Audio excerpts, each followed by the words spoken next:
Definitely. All right, let's go ahead and get going here. Heavenly Father, tonight again, and we partake of the good things that you have for us. I pray you will anoint your word as it goes out.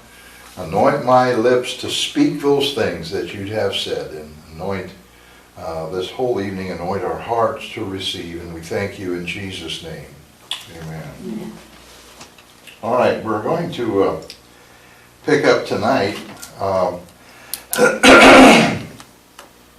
You remember last week, David, the story of David and Goliath, and all of the stuff that went with that, and the fact that Saul, you remember, promised his daughter and all kinds of things to whoever destroyed or defeated Goliath. And we're going to pick up tonight now, after that story. You remember there was all the Philistines were defeated and all of that. So let's start with 1 Samuel chapter 18. Start reading at verse 1. Now when he had finished speaking to Saul, the soul of Jonathan was knit to the soul of David, and Jonathan loved him as his own. Saul took him that day and would not let him go home to his father's house anymore. Then Jonathan and David made a covenant because he loved him as his own soul. And Jonathan took off the robe that was on him and gave it to David with his armor, even to his sword and his bow and his belt.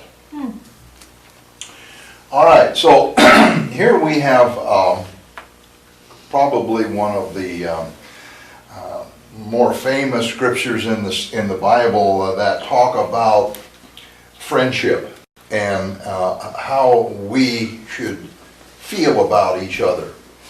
Now, a lot of people take this to mean these two guys were perfect, homosexuals or some stupid thing, which is not the case at all. What this was you remember after David had slain Goliath, that Saul didn't even know who he was. I mean, he knew who he was, didn't know who his father was, didn't recognize him or whatever. But when Saul finished talking to David, Jonathan, who was there, was knit to the soul of David. Now, we look at that and we say, what is that all talking about? Well, in order to understand it, you got to think back. Who was it that left the camp with 600 soldiers, no swords? Who was it that went down and took on the garrison of the Philistines? Jonathan. It was Jonathan. Jonathan had that same spirit that David had. Is there not a cause? That's what David said. Isn't there a cause? Any reason why I shouldn't go out there? Don't we need this done? I mean, it wasn't a matter of I can't do it. I'm not this. I'm not that, or whatever. He just said, is there any reason why I shouldn't go out there and do this? Isn't there a reason to get it done?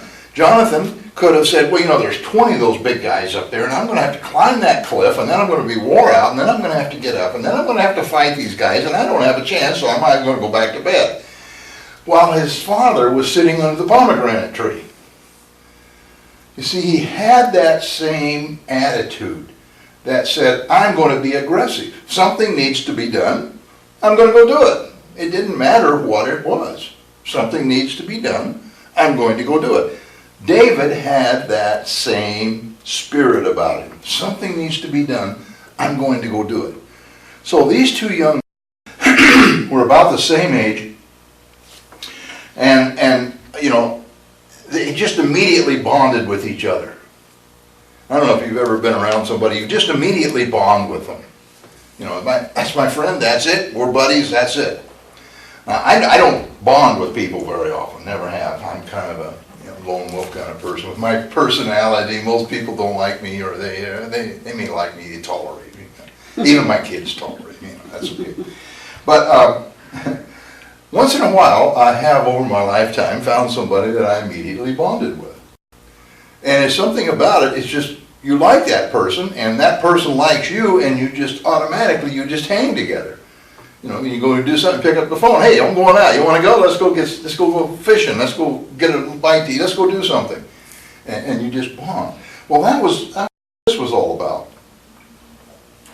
And Jonathan loved him as his own soul, as his own brother, as his own kin he would love.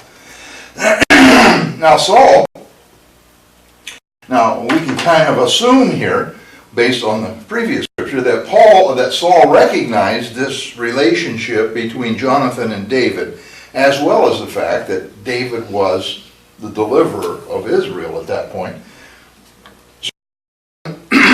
So Saul would not let him return home. He says, you're not going back to your dad, you're going to stay here with me. Now he's the king. If he says you're going to stay there, you know what? You're going to stay there. At this time, Saul had built a fortress, walled city, there in Gabal. And in fact, they have uncovered it. It's kind of interesting. I was reading on it today. It's evidently the place that Saul built for his, what would you call it? Not castle, but his place where he was going to rule from. And it's quite interesting. It's a rather large building, stuff, apartments in it and stuff. And evidently that's where David stayed. And so Saul says, you're going to stay here with me. And we don't know how long this was. It may have been a month, we don't know. But at some point, Jonathan made a covenant with David. And in those days, of course, covenants were not something you just said. You just didn't walk up, I'm going to make a covenant. It was a ceremony that you went through, the covenant ceremony. And according to the law, you cut the dove in half and did different things. This was all part of this covenant that Jonathan made with David. And in part of that covenant was a giving of gifts or something to seal that covenant. Now we read here that because Jonathan loved David so much, it appears that the covenant was made by Jonathan to David. Okay? And so when you made a covenant to somebody, you would say, I am accepting you as, in this case, I am accepting you as my brother. You are my brother. And David, probably on his part, said, yeah, I'll accept that. That means you're my brother. But the covenant was started by Jonathan. And we know this because he said this, because he loved him as his own soul, as his own brother. And then it says, and Jonathan took off the robe that was on him. So here's the prince of Israel. This is the king's son. He's a prince. He takes that robe off, that is the sign of royalty. He took that off and he gave it to David. And then he took off his armor. Armor in those days was expensive. It was made out of brass and it was you just didn't go down to the corner store and order one. Didn't pick it up that day. It had to be handmade. And evidently the two men were close in size. And so he took off his armor and he gave it to David. Then he took off his belt. And on his belt was his sword and his bow, his weapons. Now remember, he had the only sword for a long time. Of course, now they had plenty of swords. They defeated the Philistines and all that. But he took all of that off and gave it to David. Now, what's kind of interesting here is that David had been in the court for some time, playing the harp before Saul and calming him down and playing beautiful music. But the minstrel David caught the attention of Jonathan. It was the warrior David who caught the attention of Jonathan. Why didn't he ever look at David before? Because when he looked at David, he saw somebody sitting there playing the harp. Jonathan was not a harp player. Jonathan didn't want to sit around and sing songs. Jonathan wanted to go out and get something done. But when he saw David the warrior, He saw the other side of David. And I think this is one of the things that we sometimes miss when we look at David. We're always talking about David, the king, how wise he was, how, he defeated all of his enemies. Well, he had fortitude, and he was able to go through things and all. We think about David. But what we forget to think about was David had a flip side to him. He was a musician, and that flip side was he could calm people down. When he walked into a room, if you were upset, he could calm you down.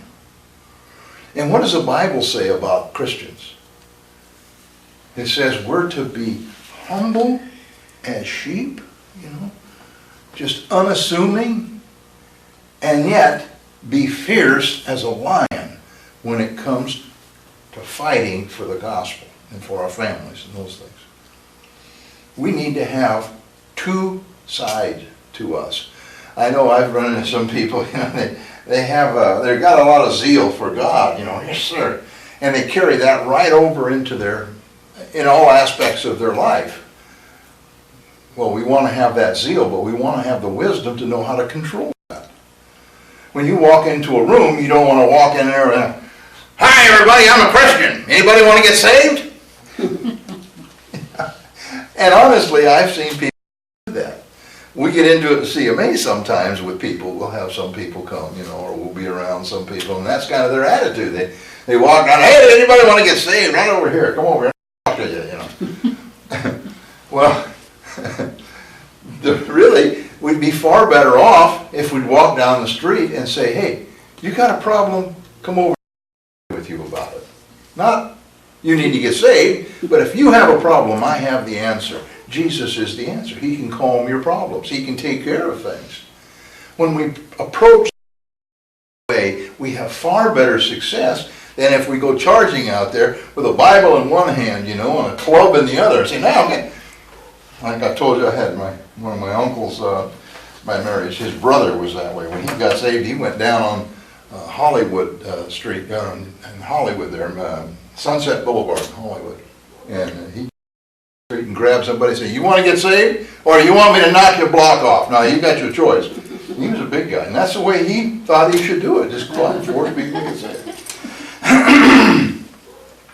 Obviously, he didn't have a whole lot of success.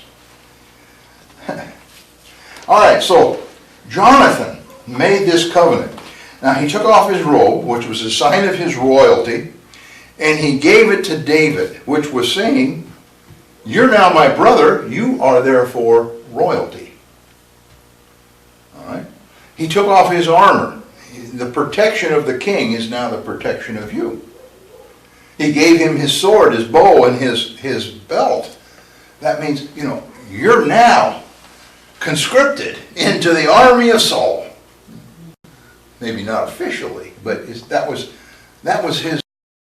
You're now my brother, therefore as my brother, you're expected to do all of these things. To receive any part of the dress which had been worn by a sovereign or his eldest son and heir is deemed in the East the highest honor which can be conferred on a subject. The girdle, being connected with the sword and the bow, may be considered as being part of the military dress, and great value is attached to it in the East, according to James Fawcett and Browning. So this covenant carried with it a large, I won't say cost, because it didn't cost Jonathan really anything, but that went with it was really large. All right, on chapter 18, verse 5. So David went out wherever Saul sent him and behaved wisely. And Saul sent him over the men of war, and he was accepted in the sight of all the people, and also in the sight of Saul's servants. Now it happened as they were coming home, when David was returning from the slaughter of the Philistine, that the women who had come out of all the cities of Israel, singing and dancing to meet King Saul with tambourines, with joy, and with musical instruments. So the women sang as they danced and said, Saul has slain his thousands, and David his 10,000s. Then Saul was very angry, and the saying displeased him. And he said, they have ascribed to David 10,000, and to me they have ascribed only thousands. Now what more can he have but the kingdom? So Saul eyed David from that day forward. And it happened on the next day that the distressing spirit from God came upon Saul, and he prophesied inside the house. So David made music with his hand, as at other times, but there was a spear in Saul's hand. And Saul cast the spear, for he said, I will pin David to the wall. But David escaped his presence twice. Twice. And we find out actually more than that. All right, so here's what happened. Saul placed David in command of a part of his army. Now we might look at this and say he made him a sergeant or a platoon leader. So he had men under him. And it says here that he behaved wisely. I tried to find exactly what that phrase refers to, and it seems to refer to a different thing, so I'm going to assume it meant all of those. And that meant that he was able to think through a situation. So they were going to go to battle, and instead of just lining the troops up and heading out to battle, David was able to analyze the field. He was able to come up with ways to deploy his troops so they would have the most advantage. There's a book that was written, I don't know, hundreds of years ago, a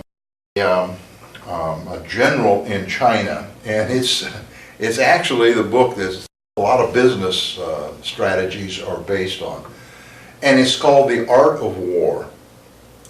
And it's not a very big book, but reading through that book or pulling excerpts out of it, you find out that this general was very, very wise in the way that he fought a battle.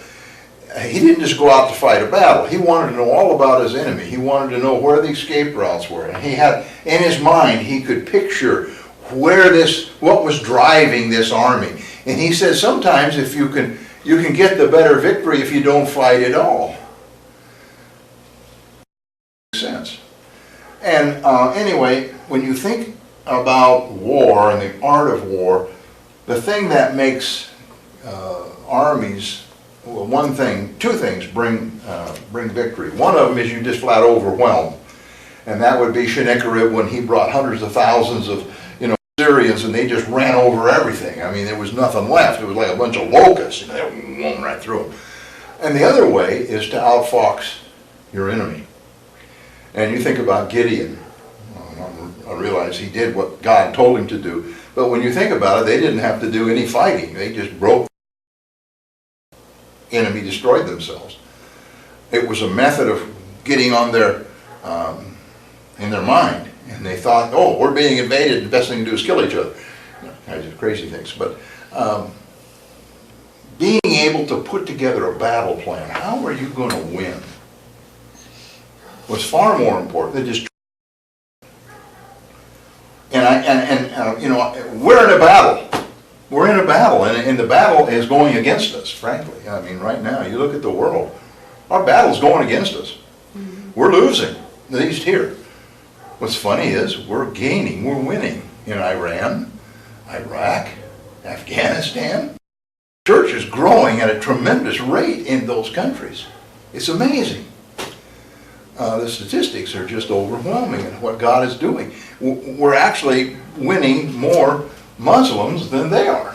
We're taking it away from them over there, even with their tactics.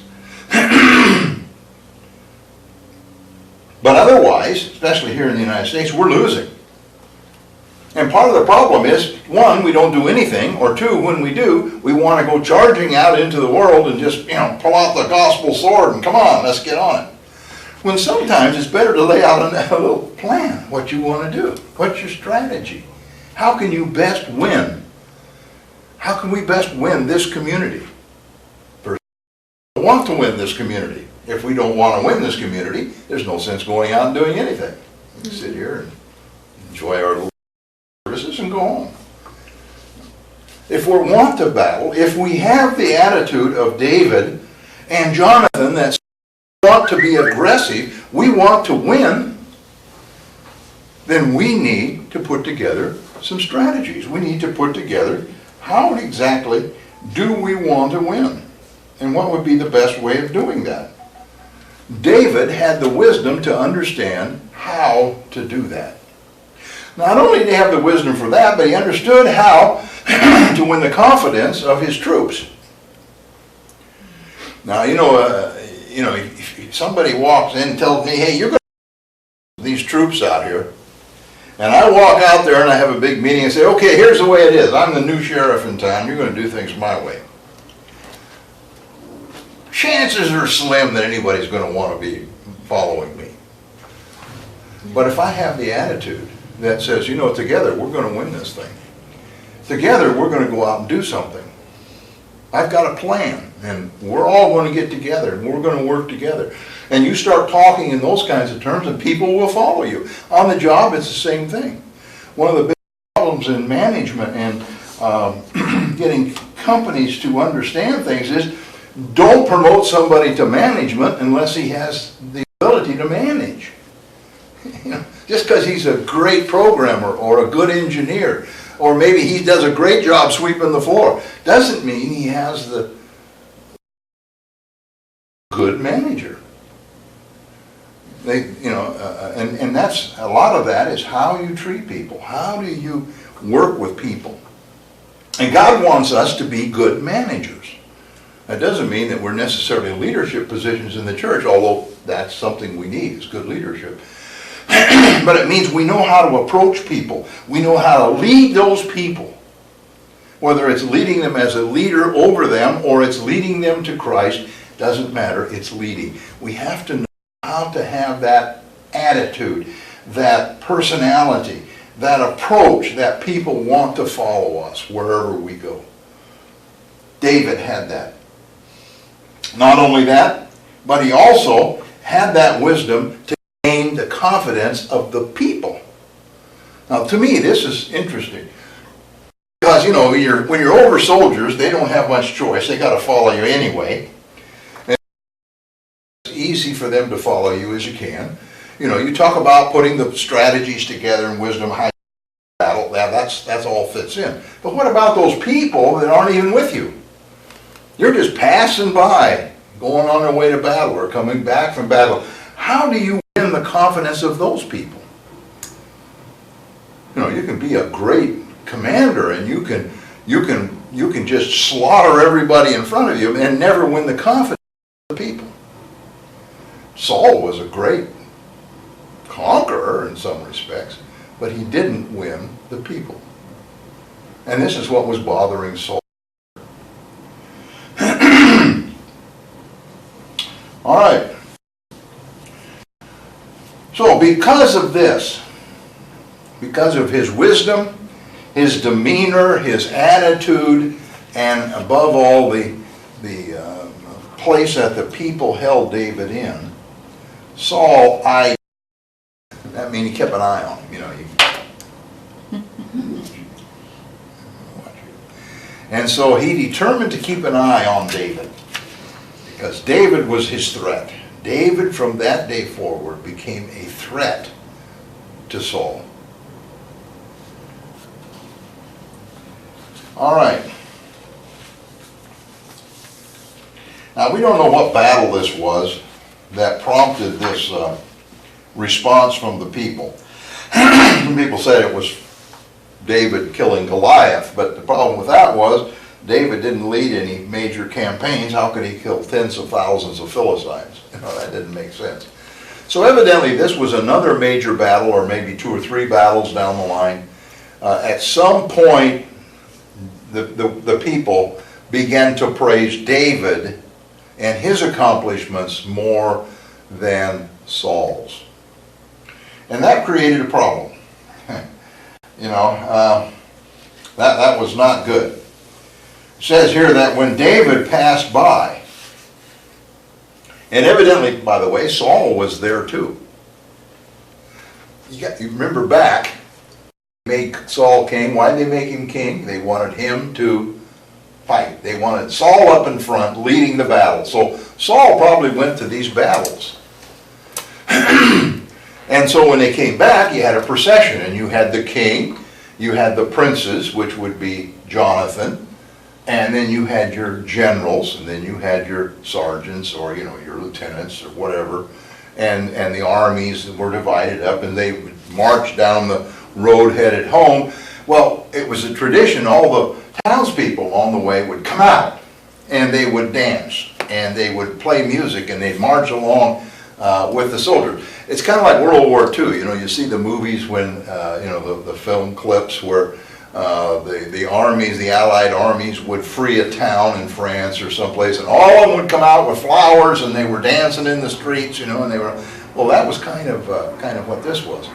It says they came out with tambourines, and they had other musical instruments, which would probably have been flutes, and held hand harps and cymbals, crashing cymbals, and they had these things that looked like a rattle, and they would rattle them, like a big thing, things would go up and down and rattle. And it was all percussion, and it was all to music, and they would do these things, and they were dancing. And it says women, it would be mostly the women doing the dancing, probably the men playing the instruments, and they were coming along, and you can just see the kids are out there jumping around, and the soldiers are coming back, they're tired, they're weary, and all of a sudden here they pass this town, and all of this stuff's going on, and the soldiers brighten up, you know, wow, this is cool. You can see them, they're giving them cups of water and wine and food, and well, you know, that would be the celebration going on. And then they would start singing, and they would make up words, and they just sing about, you know, the victory and all of that. And it was in this kind of a situation as they were marching through, and I can see Saul in front, and he's marching along with his guards, and you know, he's King Saul, and he passes these women, and they're singing, and Saul has killed his thousands, you know, I can hear that. And then along comes David. And they begin to sing, and David has killed his 10,000s. Oops. That was an indiscretion. Because they were praising one soldier, one guy in the kingdom over the king. Mm-hmm. And Saul became angry. And Saul became very mad. In fact, he became so displeased, and he began thinking, and he said, you know, David has all this wisdom. He hasn't lost a battle. He wins everything. And the people love him, and the troops love him. What is there left for David but to take my place? What else could he be? You know? And in those days, if the people didn't want you, you know, I mean, they wanted a king like everybody else. Well, how did everybody else get rid of their kings if they didn't like them? Whack off their heads and somebody else was made king. You see, Saul was thinking in the realm of a normal, everyday heathen king. He had forgotten that God had anointed him king. Now the Spirit of God had left him, but he was still God's choice to be king, and as long as God wanted him king, he was going to be king. But the more he thought about David, the more he realized this was his real threat. The Philistines could come and go. The Amorites could come and go. The Amalekites could come and go. But this was a guy that was threatening him personally. He was going to take his throne. And you know, when we allow ourselves to fall into that position of constantly thinking on the negative about people, or constantly thinking or wondering what's going to happen, we fall into that position of, we call it today, depression. Depression. And all of a sudden, nothing is right. Everything is wrong. And this is what happened to Saul. He allowed himself to get into that position of being depressed. And he brought it on himself by worrying about David. Of course, he'd already been told that his kingdom was going to end. Samuel told him, somebody's going to take your place. It must be him. It must be David. He's going to take my place. And sometimes when I read these things, I say, duh. He kills a giant that's 9 feet tall with a slingshot. He tears a bear apart. He tears a lion apart. He never loses a battle. He's got the wisdom. The people love him. Your own son loves him. Yeah? You think? You know? Yeah. Wonder how this all would have turned out if Saul had recognized what God was doing and said to David, David, you're going to be taking my place one day. So let me help you. Let me train you with what I have learned. I wonder what would have been different in this whole story.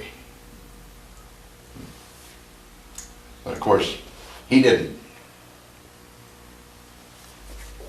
He became paranoid about David.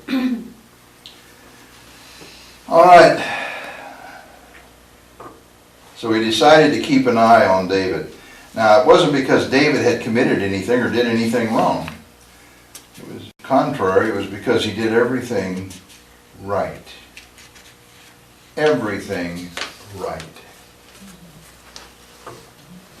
Wouldn't it be wonderful to always do everything right? And notice something here. The very next day, after Saul had allowed himself to get into this position of melancholy, the very next day, here come that spirit that God had sent to him. And notice this is a little different than what we've seen before. That the distressing spirit from God came upon Saul, and he prophesied inside the house. Now, a lot of people have said, well, if it was an evil spirit, how could he prophesy?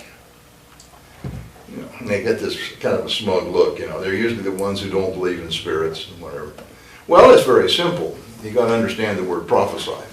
We put the term prophesy to mean a prophet of God who is prophesying the future. But no, that wasn't what the word prophesy means. That may be part of it. But it also meant that they would fall either into a trance, or they would, to a lot of them in that day, that same word meant they were lunatics. They were ranting and raving, saying things that didn't make sense. And if you've been around people who are, what's the term, they schizophrenic? You know, they're one person, and then all of a sudden they're switching, they're just going nuts. You know, they're just, well, that would be a description of Saul. And it was in this period of this ranting and raving and acting crazy. Now, we know that's the case because otherwise nobody would have been that concerned. They knew Saul had been with the prophets, right? And he was considered a prophet at that point. So if he was just sitting around prophesying, oh, that's what he's supposed to do. He was a prophet. So he was doing something different, and it was lunacy. And so they sent for David, and David came charging in with his harp, and he sat down and he began to play. Only this time there was a difference. Even though he played probably the same songs, played exactly the same, and maybe he sang, we don't know. But it failed to make an impression on Saul. He had fallen to the point to where the music did not soothe his spirit. And he had this spear there. And he picked that spear up and let it go at David. And he wanted to pin David to the wall. In other words, he wanted that spear to go through and stick it right in the wall. Wow. Saul had gone from distrusting David to hating David overnight. One day. Next day he's ready to kill him. That's how strong, our emotions and how powerful they are to drive us to do things that we would not normally do. Now, there are those that feel like all prophecy comes from God, as I mentioned, or it's not at all. But let's look at 1 Kings chapter 22, beginning with verse 19. Then Micaiah said, "Therefore hear the word of the Lord. I saw the Lord sitting on his throne, and all the hosts of heaven standing by on his right hand and on his left. And the Lord said, Who will persuade Ahab to go up, that he may fall at Ramoth Gilead?" So one spoke in this manner, and another spoke in that manner. Then a spirit came forward and stood before the Lord and said, "I will persuade him." The Lord said to him, "In what way?" So he said, "I will go out and be a lying spirit in the mouth of all his prophets." And the Lord said, "You shall persuade him and also prevail. Go out and do so." Where was that? 1 Kings chapter 22, 19 to 22. So we see here a very odd picture. And actually it's disturbed a lot of people that tried to figure this one out. And I think I know what's going on here. But here Micaiah the prophet, he had a vision and he saw God sitting on his throne. And on his left side there are a bunch of spirits, and on his right side there are a bunch of spirits. Now let me preface this by saying that when Lucifer fell and a third of the angels fell with him, they were not cast out of heaven. That is not true. We know that because when the story of Job, Satan is coming into the throne room and sitting down and talking to God. Specifically. He's not cast out until the book of Revelation, which is at the end of time, or close to it, the last 7 years. So he still has access, and we know he does, because in the New Testament it says that he goes up and what does he do? He comes into God and he points out the saints and everything they're doing wrong. Right? So he's still there. And that means all the spirits that fell with him are still there. Now what they're doing, I don't know. I'm not going to go, the Bible does not give us a picture of that. But it does give it a picture of this. And so you see the Lord sitting there and he says, "I have a problem. I need Ahab to go over here to Gilead Ramoth so he can be killed." And right away you say, well, why would the evil spirits want to help him? Because they want everybody killed. They want everybody to die who is not saved. There was no chance for Ahab. He'd already crossed that line. He killed the prophets of God. He'd done all kinds of things. And his doom was sealed. So I see these false prophets, these false spirits over here saying, well, we can do this. What about if we do that? We can do that. And then the one comes up and says, I got the answer and it'll work. I'll go down and lie to the prophets. Now that tells us a couple of things. It tells us that there are lying spirits. It tells us that they do come from God, only from the left side, not the right side. Sheeps and goats. So he has control of these. not to the same position that he had controls. He could have said, you just go, but no. They have free will now. They have made their choice. What do you want to do? You want to do it? Go ahead, I'll give you permission. He could have stopped them and said, no, you can't do that. He has that kind of control. So it tells us a little bit about how things work in heaven, in the spirit world. A little bit. We still don't know a whole lot, but a little bit. It also tells us that the prophets, even though they are prophets of God, can be lied to by false spirits. And we see this several times in the Old Testament, where the prophets were prophesying and it was a lie. It was because there was a false spirit that came and gave a false message. And we don't see it much. Of course, we don't see much prophecy in church anymore anyway. But it used to be, when we used to have tongues interpretation a lot in our services, and there was a lot of prophecies. Once in a while, somebody would stand up and start prophesying. And it felt like somebody dumped cold water on the congregation. I mean, the spirit just drained, and it was just, there was nothing there. And almost every time the pastor would just stand up and say, sit down, we're not accepting that, and go on with the service. And people would say, whoa, that was the Spirit of God, how could you do that? It wasn't the Spirit of God. That's why the Bible says, try the spirits. He doesn't say judge them. He doesn't say go find out who's talking and run a background check. It says try the spirits and see if they be of God. It's a spiritual thing. And when we're in tune with God, when somebody tells us something that's not true, I don't care if it's a preacher behind the pulpit or somebody in the congregation who's prophesying, somebody on television set, it doesn't matter. You feel that, and you say, nope, that's not right. Nope, you get a check. I don't know if you felt that. Oh, that's not right. There's something wrong here. That's a false, a lying spirit. And so this took over here. All right. And so it came to Saul, and it was a lying spirit.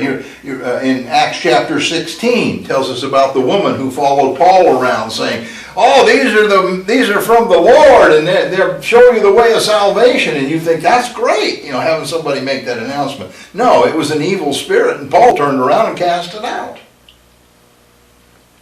You see, just because they're saying good things doesn't mean that they're spiritual, that they're from God. 1 John 4:1.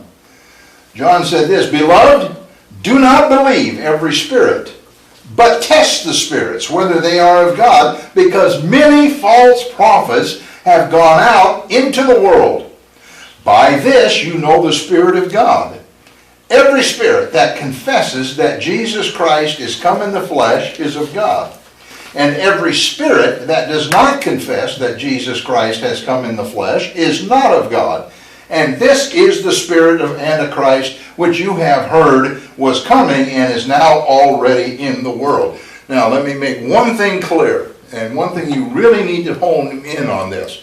We're talking about spirits and not people. Yeah.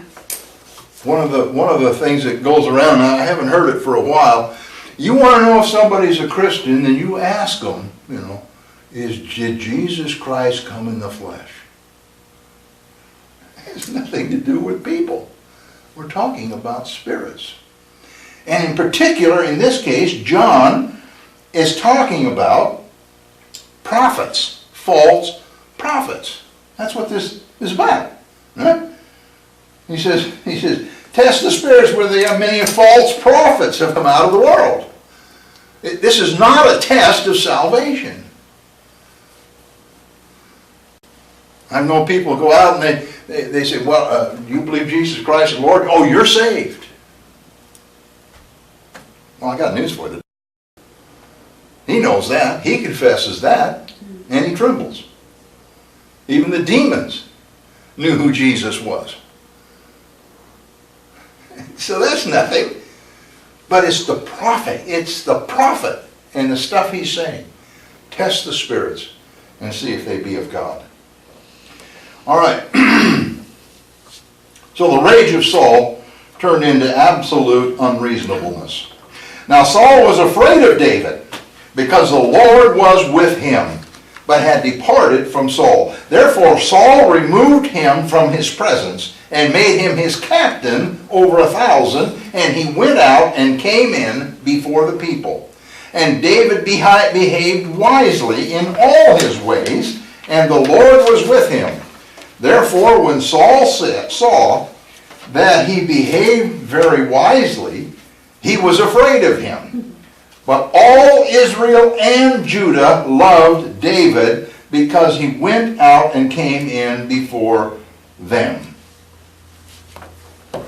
Now, when this evil spirit came on Saul, tried to kill David, so then what did he turn around and do? He said, I know what I'll do. I'll put him as a captain over thousands, and he can go out to battle, and he's out of my sight.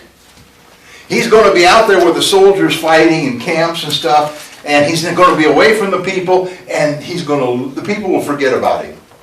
They'll just completely forget about him. Because most of the time they weren't fighting, they were practicing, whatever you want to call it, maneuvers, and had all of that, and they're away from the people. So he figured this would be the way to do it. So he promoted David from being a sergeant or a lieutenant into being a captain. 1,000 men under him.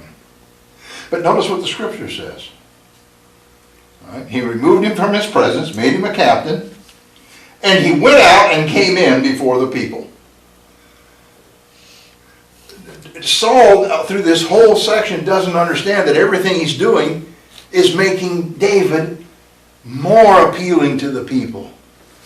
Now, instead of marching with 100 men, or however many he had as a sergeant, now he's leading a troop of 1,000. So when he'd go by a town, and they would come out, and they would dance, and they would go through the festivities, it was David and his outstanding personality and his ability to captivate people's attention. They just riveted on David. All he was doing was giving David more opportunity to meet more people and to have a greater influence over how they thought about him. Now, was this something David was doing on purpose? No, not a bit. It was just the way David lived. And this is an important point. He did not have to put on any airs. He didn't have to act like he was somebody he wasn't. He just acted himself. He was just David. And just being David, everybody just, wow, David's here. Yeah. Why? Because he had the Spirit of the Lord on him. And he allowed that Spirit to not only permeate him, but to be emitted through him. Now, he didn't have a Holy Spirit like we have. I'm not saying that at all. But he allowed the presence and the Spirit of God to work through him. He was wise in all of his ways, and the Lord was with him. and then when Saul saw that now David is acting even better, he's wiser, he's having more success, more people are following him. Now, instead of just hating David, he became afraid of him. I'm afraid of David now. He's got the Spirit of God, and I don't. That Spirit left me. I can't match him.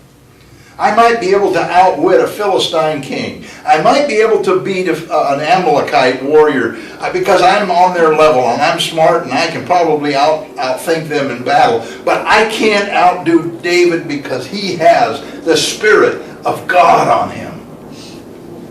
You want to send the fear of God through people, through spirits, through devils, through evil people. You get the Spirit of God and let him work through you, and they will be absolutely terrified of you. Not physically. Not physically. But they'll know they're outmatched. There's something about you. I can't beat him. I can't outdo him. Notice this. And then it said, but all Judah and Judea loved David. Instead of being low, instead of just being down there, by Gilboa and in that area where Saul headquarters were, and in a relatively small area. All of Israel, Judah and Israel, both sections, all 12 tribes, both sides of the river, knew about David. And they all felt the same about David. They loved him because he went out and came in among them. He visited all the 12 tribes in his battles and moving from one mission to another. All right. What Saul meant to be an honorable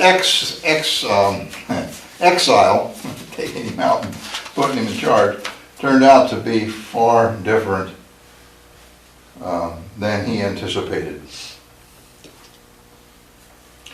All right, verse 17. Then Saul said to David, "Here is my older daughter Merab. I will give her to you as a wife. Only be valiant for me and fight the Lord's battles." For Saul thought, "Let my hand not be against him, but let the hand of the Philistines be against him." So David said to Saul, "Who am I, and what is my life, or my father's family in Israel, that I should be son-in-law to the king?" But it happened at the time when Merab, Saul's daughter, should have been given to David, that she was given to Adriel, the Mahalathite, as a wife.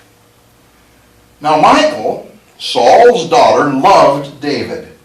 And they told Saul, and the thing pleased him. So Saul said, "I will give her to him, that she may be a snare to him, and that the hand of the Philistines may be against him." Therefore Saul said to David a second time, "You shall be my son-in-law today." All right, so what we see here is a fulfillment or Saul's attempt to fulfill his promise to David prior to the killing of Goliath. Remember, whoever killed Goliath gets my daughter. Okay? So he said, I have a plan. I've put him now as captain over 1,000. I'll give him my oldest daughter. And as son-in-law to the king, instead of sitting back and orchestrating the battle, he'll have to be in the lead chariot. He'll have to be right out in the front leading the troops, because that's what the king and the princes of the king did. They had to be in front. He may still only be over 1,000, but instead of sitting, you understand, instead of sitting back on the hill and watching the battle and moving the troops around, which he did with his wisdom, he would now have to be in the lead chariot. And he thought, wow, you know what's going to happen? Philistines are going to kill him. Yeah, they may lose the battle, but they'll kill him because he's in that lead chariot. They're going to go after him. He's going to be in his royal robes now as my son-in-law. He'll have the princely robes on, and they're going to go after him. And that was his plan. But on the day he was supposed to give his daughter to David, she ends up being given to somebody else. And look at this and say, what in the world was Saul thinking about here? But I don't think it was a matter of Saul's thinking. I think it was a matter of Saul's forgetting. Because when you promised somebody, your daughter, it took sometimes a year or two to finalize the whole program there. You know, you had to decide what the dowry was going to be, and whoever it was had so long a time to get his dowry together and then claim the bride. So in other words, if you had a daughter, then you would decide how much you want for that daughter. And if I wanted your daughter, you would say, okay, you have a year and 3 months to come and claim her. And so for a year and 3 months, I could save, I could work extra, whatever I had to do to get sufficient funds to meet what you wanted for her, your price, and then I would bring them to her. So probably this Adriel was given an amount of time to claim Saul's oldest daughter, Merab, to be his wife, and evidently the time hadn't run out yet. And Adriel was able to get the finances of whatever he needed for his dowry. And he was able to come to King Saul and say, hey, time hasn't expired, here's the dowry. So Saul was bound by the law, to give her to the man who had the dowry. So it was probably a matter that Saul thought that time had eclipsed, or that Adriel was no longer interested. So now what's he going to do? You notice here, I don't know, you have to I kind of feel between the lines. And so Merab is given to Adriel. And now what's he going to do? Now in the meantime, David asks Saul, he says, Saul, who am I? And what is my life or my father's family in Israel that I should be son-in-law of the king? What station in life do I have that qualifies me to be your son-in-law? I'm common. I'm a shepherd. My family raises sheep. How does that qualify me to be your son-in-law? See, this again is the humility of David along with his wisdom. He could have said, wow, oh, I get to be the son. Oh, look at this. I'm going to get all of these riches. No more tending those stinking, noisy sheep. Oh, man, I get to live in a palace. Oh, this is going to be great. No, he said, well, I don't understand. Why are you selecting me to be your son-in-law? What can I possibly bring to the table? And no doubt he was also saying, I don't have money. You know, I'm marrying a princess. I got to have a lot of money to do that, to pay the dowry. Right? All right, finds out that Merab is not available. And somebody tells Saul, you know your other daughter, she's in love with David. Michal, she's been watching David, and she loves David. And Saul says, there's the answer. He probably thought some woman who's in love with him, man, she'll do anything, you know. You know, young girl, probably a little touched yet, isn't mature enough to figure things out. And I'll get her to do whatever I want her to do, and she can be that thing I need to snare David and put him in a position where I can kill him. You know, this is the thinking of Saul. So Saul went to David a second time and he said, listen,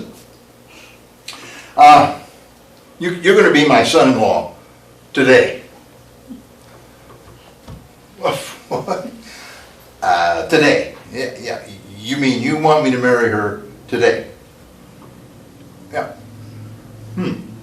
That's an interesting sight. If he had stacks of chests full of gold over here, maybe. You know, he doesn't have that.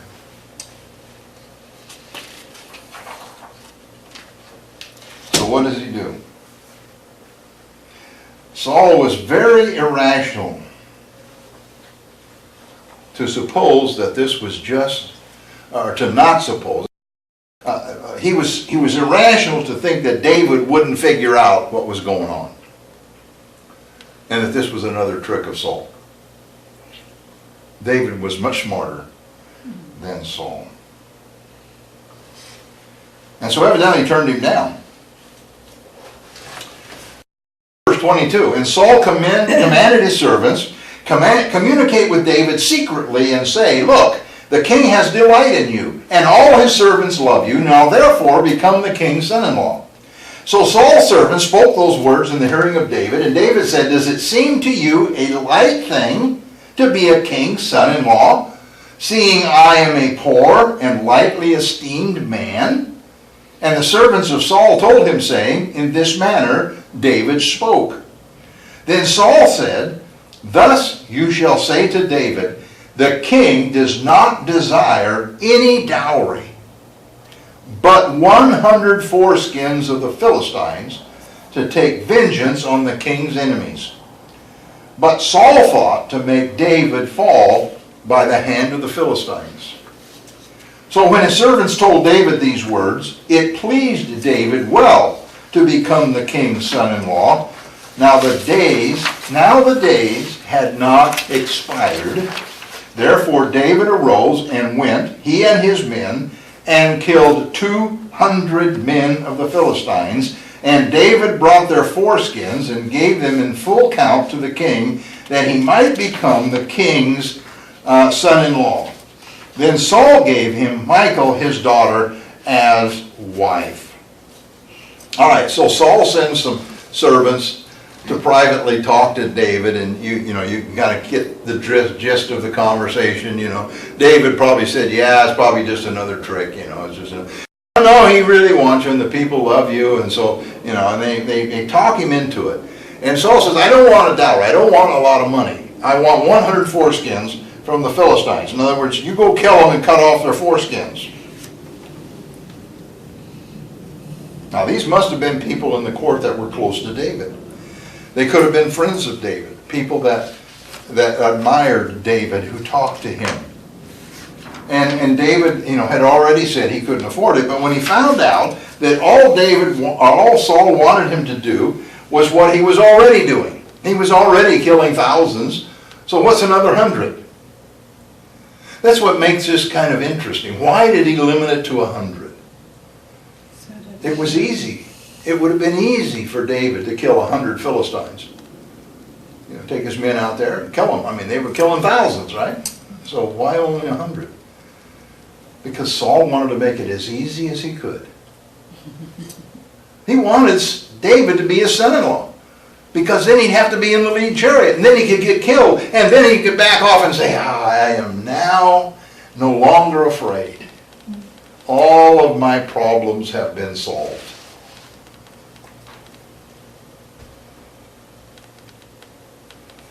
All right. Up until now, David had probably been defeating small bands of raiding Philistines and not whole armies. As now the commander of 1,000 and the prince, he would be going into the large battles and leading the charge. Also, the Philistines were called the uncircumcised. In the Bible, over and over again, it was those uncircumcised Philistines. David even addressed Goliath and called him the uncircumcised Philistine. So Saul's demand to have 100 foreskins could be looked at as being, in some ways, an honor to God by circumcising the Philistines that they killed. This is the way these people thought in those days. So it would look to be to the people as this was a reasonable thing. We're going to circumcise these uncircumcised Philistines. Never mind, they're dead. Yeah. Kind of reminds me of the Mormons or something. All right. They also probably thought that this act of mutilation to the corpses of the Philistines would arouse the Philistines all the more to go after David, which probably happened, in fact. It was one of the things. All right, when David heard what Saul wanted, it pleased him, and he became the king's son-in-law. Notice it said the time had not elapsed. So from the time that Saul gave David to agree had not elapsed, so he had time to go out and kill these Philistines. Notice he doubled it. He killed 200 instead of 100. Probably for two reasons. One, to honor Saul by saying, you've given me an easy task, so I'm going to make it a little harder. Also to honor Michal by saying she's worth more than just 100. All right. Moving on. All right. Chapter 18, verse 28, 29. Then Saul saw and knew that the Lord was with David, and that Michal, Saul's daughter, loved him, and Saul was still more afraid of David. So Saul became David's enemy continually. Then the princes of the Philistines went out to war, and so it was, whenever they went out, that David behaved more wisely than all the servants of Saul, so that his name became highly esteemed. One of the things he said is, I'm lightly esteemed. Now, because of what Saul had done again, now he's highly esteemed. He's doing more now. He's wiser, and the people are noting that David should be highly esteemed. He was their national hero. All right. David became a consuming thought in the mind of Saul. It was all David seemed to be able to think about. Move in chapter 19, beginning with verse 1. Now Saul spoke to Jonathan his son and all his servants that they should kill David. But Jonathan, Saul's son, delighted greatly in David. So Jonathan told David, saying, My father Saul seeks to kill you. Therefore, please be on your guard in the morning and stay in a secret place and hide. And I will go out and stand beside my father in the field where you are, and I will speak with my father about you. Then what I observe I will tell you. Thus Jonathan spoke well of David to Saul his father, and said to him, Let not the king sin against his servant, against David, because he has not sinned against you, and because his works have been very good toward you. For he took his life in his hands and killed the Philistine, and the Lord brought about a great deliverance for all Israel. You saw it and rejoiced. Why then will you sin against innocent blood to kill David without a cause? So Saul heeded the voice of Jonathan, and Saul swore, As the Lord lives, he shall not be killed. Then Jonathan called David, and Jonathan told him all these things. So Jonathan brought David to Saul, and he was in his presence as in times past. All right, so what happened? Saul now has reached the point to where it's no longer a hidden fact that he wants to kill David. So he tells Jonathan, and he tells his inner circle of court guards that he wants David killed that night. Now probably the reason for talking to Jonathan, he knew Jonathan loved David, was probably because he wanted to impress on Jonathan the need to kill David. If David is not killed, you're going to lose everything. David's going to be king. You won't be king. You're going to lose your position. David will probably have you put to death, because that was the way they did things in those days. If they took over from another king, they killed all their family off. He said, and you can just hear Saul explaining to Jonathan why Jonathan needs to make sure David gets killed before David kills him. And he tells all the guards, they got to go get him. So Jonathan, he hears the words of Saul, and what does he do? He runs to David, and he warns David. He says, here's what we're going to do. There's a place out there. They evidently both knew about this hiding place. And he said, you go hide. And in the morning, I'm going to take my dad out there, and we're going to have a talk out in the field. And I'm going to tell him, that he shouldn't be killing you, and whatever he was going to tell him. And he said, when I get through, I'll let you know what he says. And so he took him out there. One of the things probably is he hoped that Saul would be in a better mood in the morning. Getting up fresh, maybe he got some good sleep, maybe in the morning he'd have a different attitude. So he got up in the morning, and he went and took him out to the field, and he began to tell him and remind him that in killing was against the law unless you had a reason.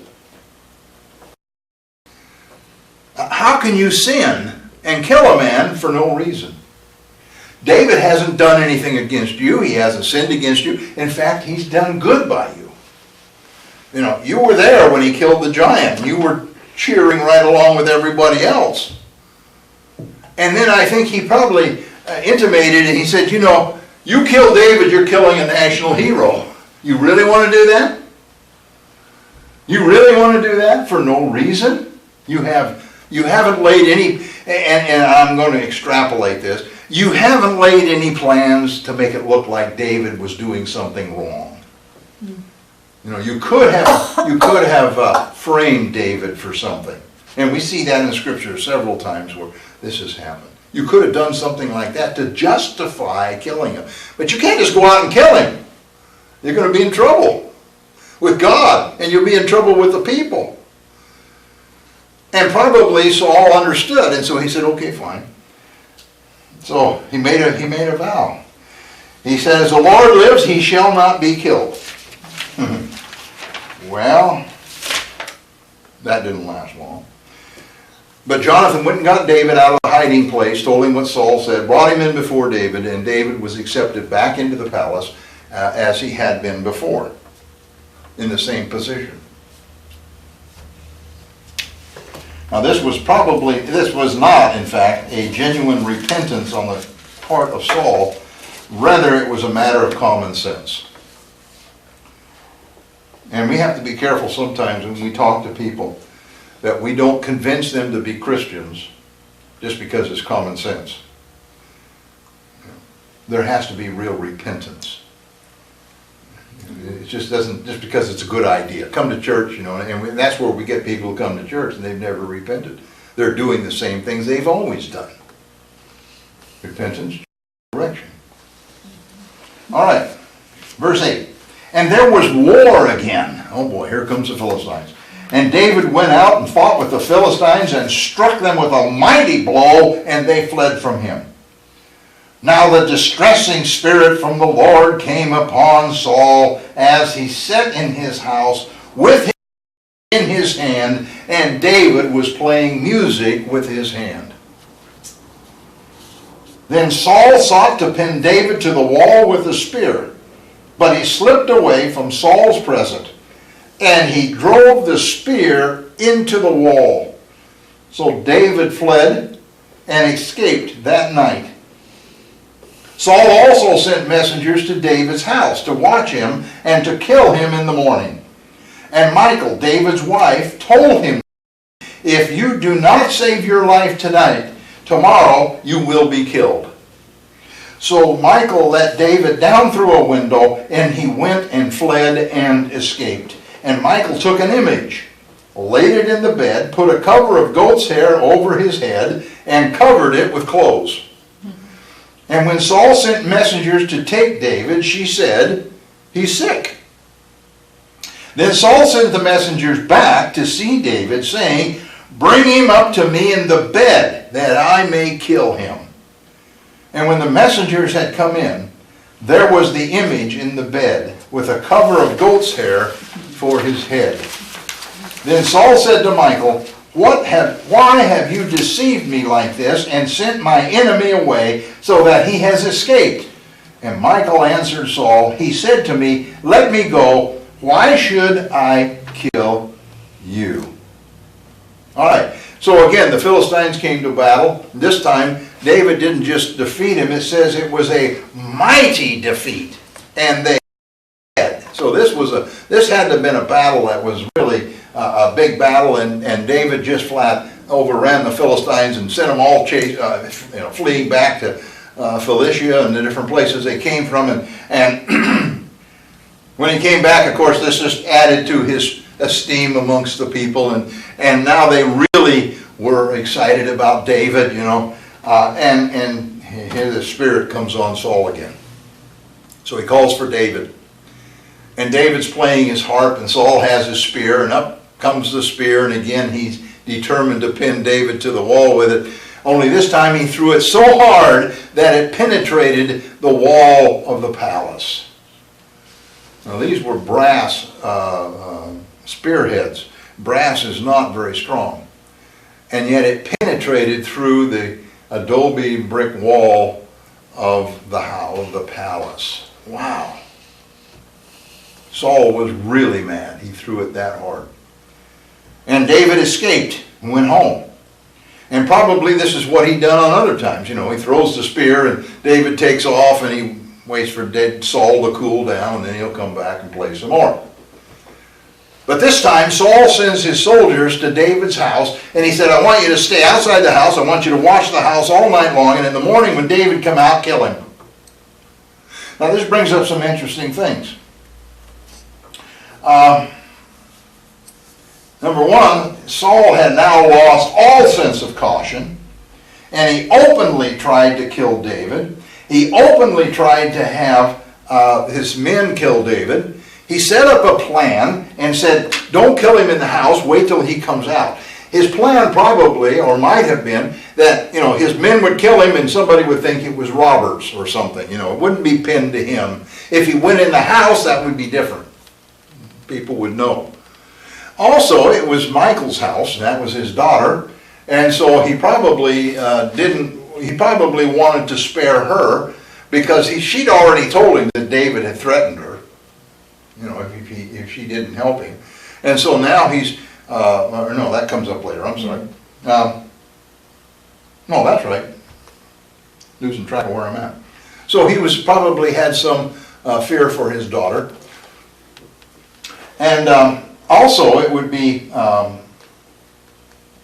just be poor,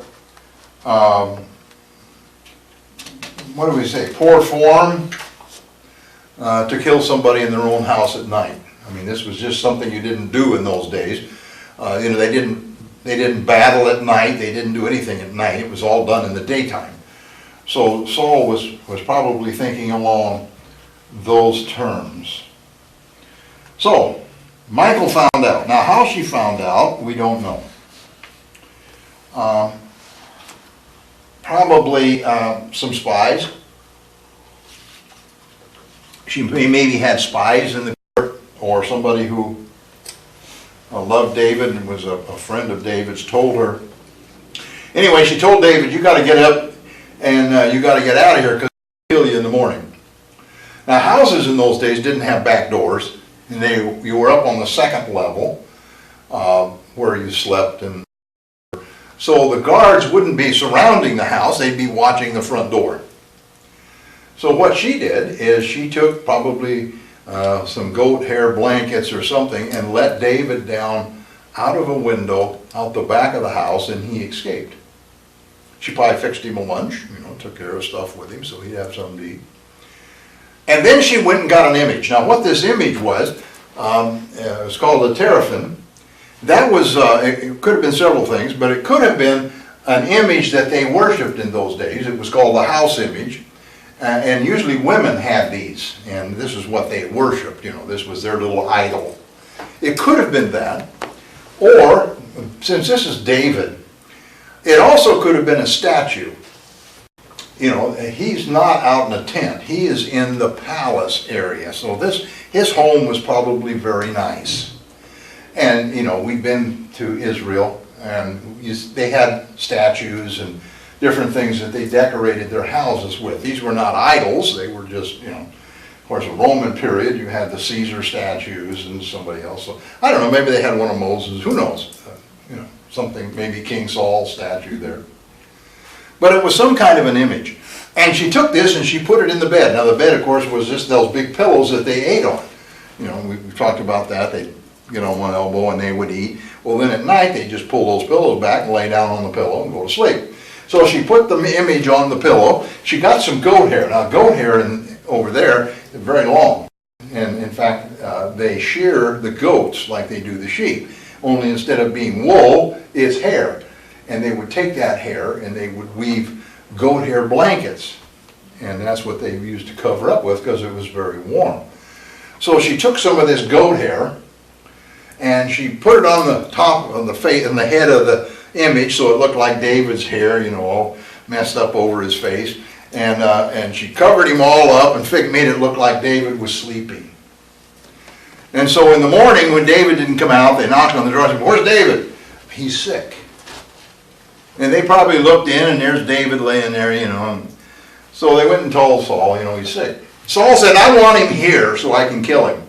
You bring him here." That would have entailed they had to go get a stretcher or something to carry this big pillow on to bring David into Saul. So you can see these soldiers, they show up with their stretcher or whatever it is, And they say, we're taking David to go see King Saul. And when they go to get him, they find out, oh, he's not here. Look at this thing.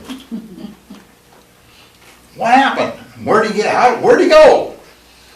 So, of course, figured out that Michal had assisted David. And when she asked, when Saul asked her about it, she said it's because he threatened to kill me, basically. Now there's some things here we note about Michal, and we think about Michal usually in terms of, her laughing when David was dancing before the ark, and not really laughing. She was on David's case because he was being unkingly. But she genuinely loved David. She was willing to risk her life to save David's. The Bible says, what greater love hath any man than he give his life for a friend? And she's willing to give her life so David could escape. So she had a great love for David. This is King Saul. She knows he's nuts. He's acting crazy. He's lost his mind. He could have killed her right there on the spot. So she made up the little story. And she said, because he threatened to kill me if I didn't help him. And that seemed to appease Saul. All right, verse 18. So David fled and escaped and went to Samuel at Ramah, and told him all that Saul had done to him, and he and Samuel went and stayed in Naioth. Now, I want to stop here because I'll forget. When we get in trouble, and we're facing all kinds of things that we can't stand up against, what's the best place to go? Go to God. In those days, how did they go to God? Prophet. They went to the prophet. Exactly. So David ran to the prophet. When we get in trouble, we need to go to God. And sometimes it's even good to go to the pastor and say, I got this problem. And let others take it to God. Let others intercede. But he went to Samuel, so Samuel took him to the place called Naioth. Now it was told Saul, saying, take note, David is at Naioth in Ramah. Then Saul sent messengers to take David, and when they saw the group of prophets prophesying, and Samuel standing as leader over them, the Spirit of God came upon the messengers of Saul, and they also prophesied. And when Saul was told, he sent other messengers, and they prophesied likewise. Then Saul sent messengers, and they prophesied also. Now what Naioth was a school of the prophets, and we've talked about the school of the prophets. It was a place where the prophets, of course, learned the law of Moses. They learned the Pentateuch, the other writings of Moses and all of this. It was where they learned to be preachers.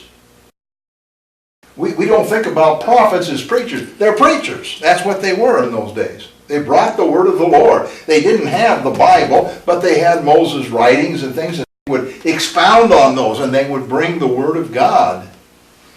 And so they were learning to do that. They also learned how to move in the Spirit. They were prophets, and they learned how to move in the Spirit. I think the best way to sum this up is an old Pentecostal camp meeting. If you've ever been to an old Pentecostal camp meeting, we used to have them all the time.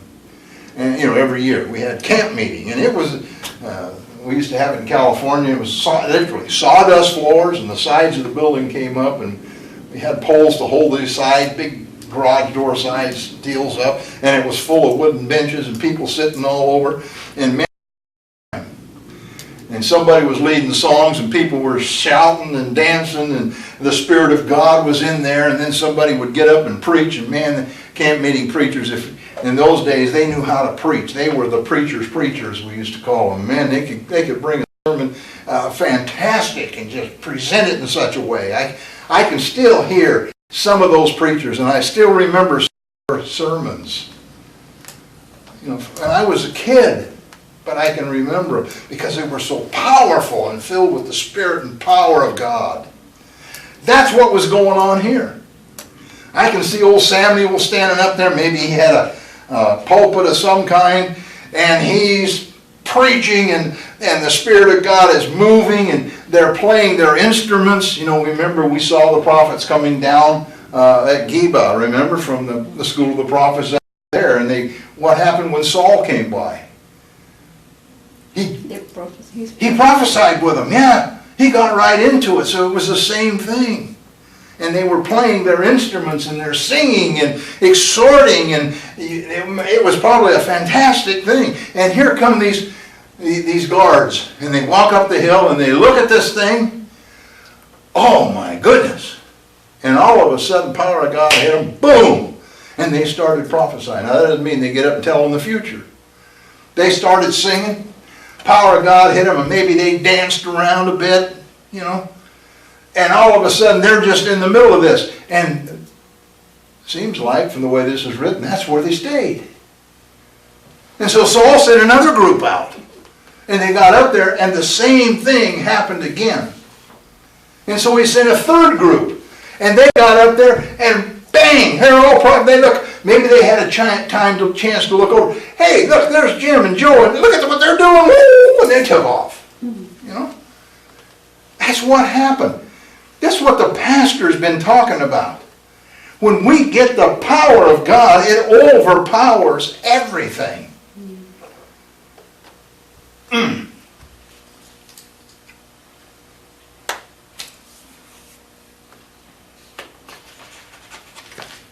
All right. And by the way, this Noath was the same place that both Samuel and Saul were born. This was a holy place where God moved. Wow. The place was so strong that the assassins could not carry out their mission. They couldn't do it. All right. Verses 22 to 24. Then he also went to Ramah. This is Saul. He also went to Ramah and came to the great well that is in Sishu. Oh, by the way, the map in the back shows you how far it was from Ramah to Naioth. Maybe 3 miles. Is it on there? I put it on there. But anyway, right above Ramah, where that balloon thing is, right above it, you'll see a little blue thing there. Naioth, and there's a little bit right there by under Mizpah. It was about 3 miles probably at the most, maybe even closer, from the city of Ramah to to Naboth. From Geba, where Saul was, it was about maybe 3 miles up to Ramoth. So it was probably 3 miles, and then another 2 miles to where Naboth was. So Saul had to travel about 5 miles. Then he also went to Ramah and came to the great well that is in Sishu. So he asked and said, "Where are Samuel and David?" And someone said, "Indeed, they are at Naioth in Ramah." So he went there to Naioth in Ramah.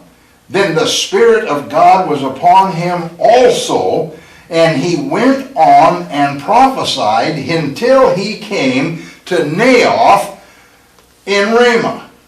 And he also stripped off his clothes and prophesied before Samuel in like manner, and lay down naked all that day and all that night. Therefore they say, is Saul also among the prophets?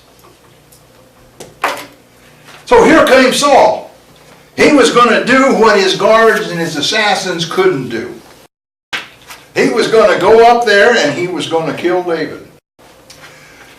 Unlike the others. Now we do know that they evidently never came back to Saul, because he had to stop in Sukkah and ask where it was. He didn't ask where, the way it looks here, like he was asking where. He knew where Saul, or where David and Samuel were. He probably didn't know where the school of the prophets was. It was just in that area somewhere. Now if his soldiers had to come back, they'd have said, well, this is how you get there. So he found out where they were and he took off. He didn't even get there. And suddenly the power of God landed on him. Wow.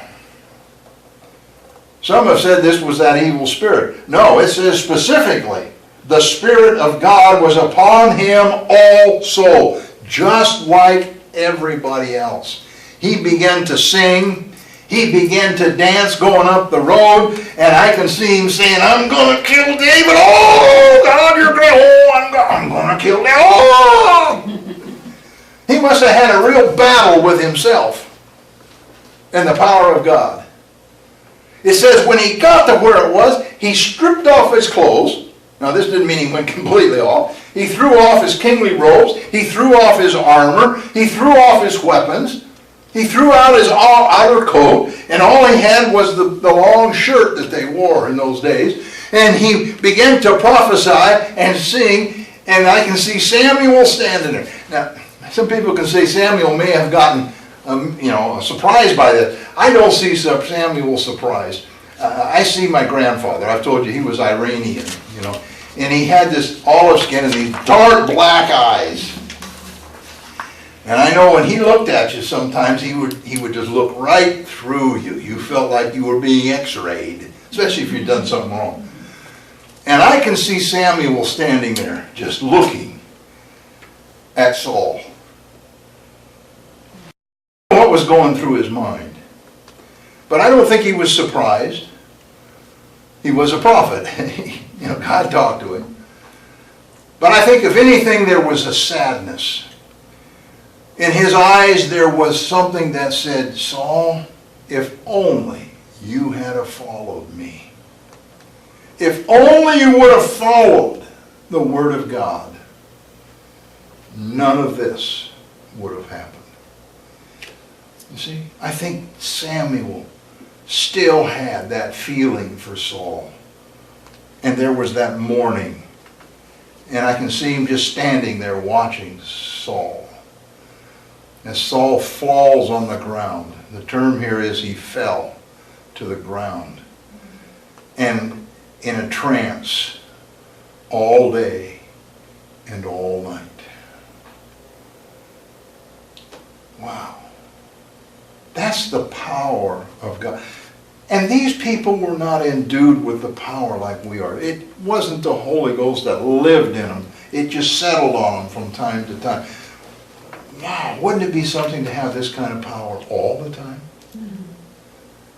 He wants us to. It's His will for us to. But we have to put ourselves in that position. And while Saul was laying there, prostrate on the ground in the presence of Almighty God, David was able to make his escape. That's it for tonight. Any questions? All right. A little faster tonight. I'll keep looking at that clock.